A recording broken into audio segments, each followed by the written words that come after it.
एक बार एक राजा ने भेष बदलकर रात में नगर का चक्कर लगा रहा था। अचानक बारिश होने लगी। उसने एक मकान का दरवाज़ा खटखटाया।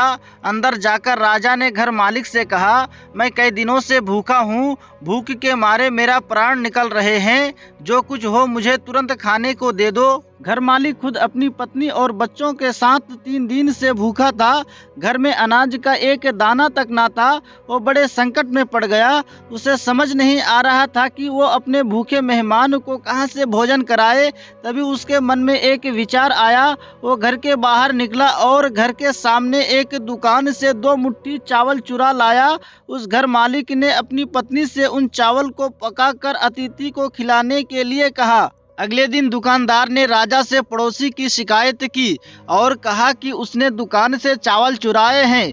राजा ने तत्काल उस व्यक्ति को बुलाया और चावलों की चोरी के बारे में पूछा।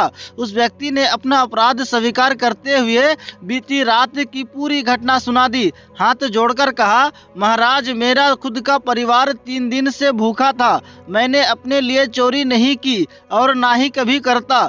चाहे प्राण निकल जाते, परंतु आधी रात में घर पर आए अतिथि को भूखा नहीं देख सकता था। राजा ये सुनकर बहुत दुखी हुआ। उसने बताया कि अतिथि वो खुद था। फिर उसने उस दुकानदार को बुलवाया और पूछा कि क्या उसने अपनी दुकान से पड़ोसी को रात में चावल चुराते हुए देखा था।